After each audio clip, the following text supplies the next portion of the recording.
Magandang araw mga kaibigan. Bigyan natin ng reaksyon, opinion itong post ang balita ngayon. Walang napanagot. Marcos Jr. iginiit na walang accountability sa flood control issues nung panahon ni PRRD. Sa kanyang administration lang aniya meron. Iginiit ni Marcos Jr. na bagamat kinilala noon ni dating Pangulong Rodrigo Duterte ang mga problema sa flood control projects, wala umanong napanagot sa mga sangkot. Sa panayam sa Canada, sinabi ni Marcos na alam na ng nakaraang administrasyon ng issue noon pang 2017 or 2018, ngunit hindi umano ito nauwi sa pananagutan ng sinuman. So sabi niya, 2017 or 18, at the time President Duterte acknowledged there were problems with flood control projects.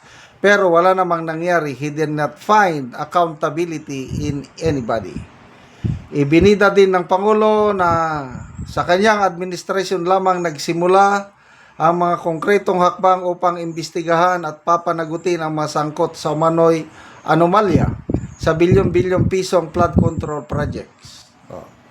Nagmayabang siya. Sabi niya, meron ba silang kinulong? Meron ba silang ni-freeze na account?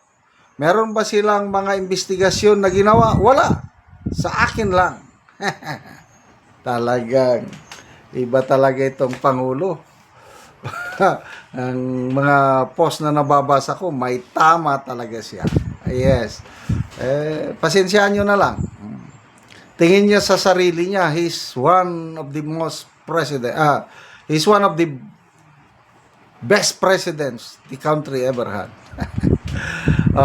Nakakatawa yung pagbisita niya sa Canada, no? Mag-post yung Prime Minister. Mag-post yung kahit sino man ng mga nakadaupang palad niya doon ng mga either government or business officials. Makikita mo sa mga post ng mga nakadaupang palad, pinuputakti ng ang daming laugh and angry emoji, pati comment section, grabing ano. Parang ako na ngang nahihiya. Kasi kung ako yung nag-post na businessman, parang hindi na nila kaya kasi masyadong kilala ang nangyayari, ginagawa ng Pangulo sa Pilipinas. Ako yung nag-post. Sabi ko na I'm glad to have nakadaupang pala, nakausap at makipagnegosyo sa Pilipinas. Nako, sinasabi na he is the worst president, he is the leader of crocodiles, mga kaliwat kanan na aligasyon sa Pangulo. Grabe. So, ano ang dating noon sa mga government and business leaders sa Canada? I'm sure kikita nila na ang daming tumutuligsa. Kung meron mang most hated president in our country, sa aking obserbasyon lang ito, opinion ko lang ito, I might be wrong, itong presidenting ito ang most hated president. Dahil sa kanyang yung nangyayari, kaya negative na nga siya. Sino bang may presidente na nakaabot? Dalawa lang sila ni Pangulong Gloria Macapagal Arroyo na nakaabot ng negative na satisfaction, net satisfaction rating. Sobrang baba ang kanilang ano. Excuse me. So, contest sila ni PJ May kung sino ang most hated president in terms of satisfaction. Mas mabuti na lang si PJ May dahil naayos niya ang ekonomiya. Ito, opinion ko lang ito. Nung presidency ni Gloria, nagkaroon ng matinding economic crisis global.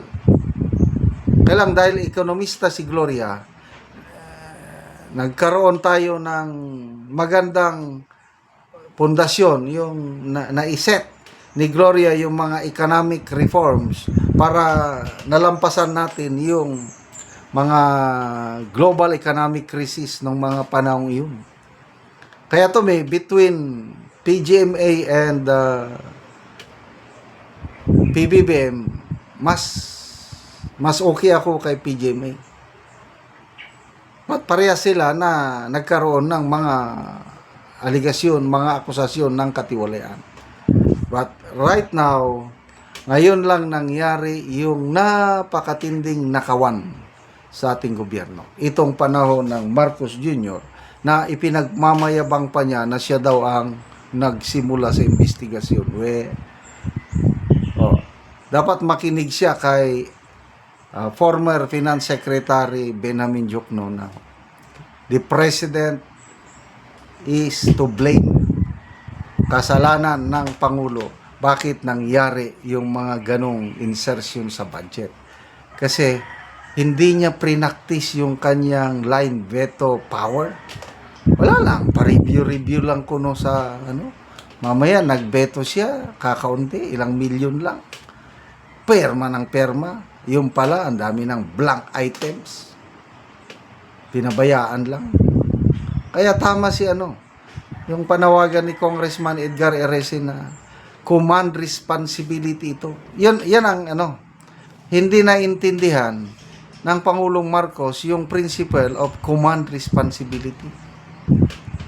Ang kanya is, hindi ko ginawa yan. Sila ang bahala sa baba. Ikaw ang presidente, budget mo yung pinakialaman. Pinsan mo yung nakialam. Tapos wala kang Speaking about pinsan, sige nga, may pagmalaki ba niya? May nasampa bang kaso kay sa pinsan? Wala. Si Saldico lang, nakasuhan nila. May arrest warrant, malaya naman. Nandun sa ibang bansa. So ngayon, may napakulong ba sila? Kayo, sinong napakulong ninyo? Mga dilis ang inyong napakulong. Kaya huwag kayong magmayabang sa inyong napakulong dahil walang kwenta. Salamat mga kaibigan sa inyong pagsubaybay sa channel na ito. Nakakatulong kayo ng malaki sa tribong Talanding ng Bukidnon dahil ang sweldo natin sa channel na ito is pantulong sa tribo. Namimigay tayo ng libreng yero at pako para makapagpatayo sila ng mas maayos na tirahan. Panoorin niyo ang video na ito. Anak ko diri sa balay ni Roslyn Tumluan. So taga Masimag, Purok 3, Tagbak, Talakag, Bukidnon. So muna ni siya ang itsura sa iyang atop nga mga buslot na kaayo. So muna ni siya ang natagaan namo og gero nga napulo ka buok nga digis. Sumpay lang daw ni ilang atop. So mag-atop na ni sila karon sa gitabang sa ilaha nga yero. So muna ni ang yero nga gitabang.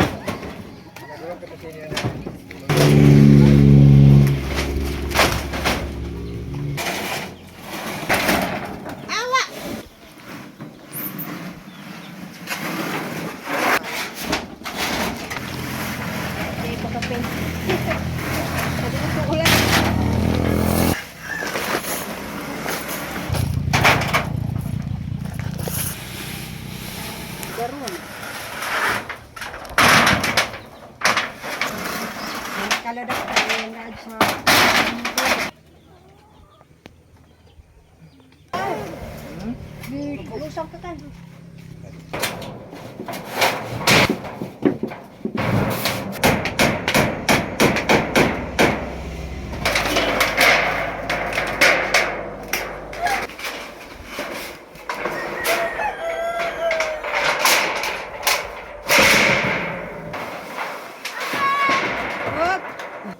Ayo manide garabi asin.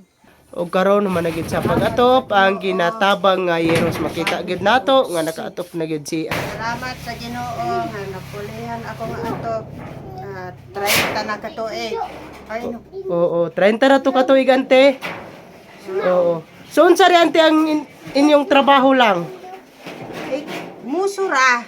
Muso kung walay mamusuhan, Kaon ra taw kamuti. kamote. Na gani nga pagtabang sa amo. Hinaot unta nga magpadayon ng tabang sa amo.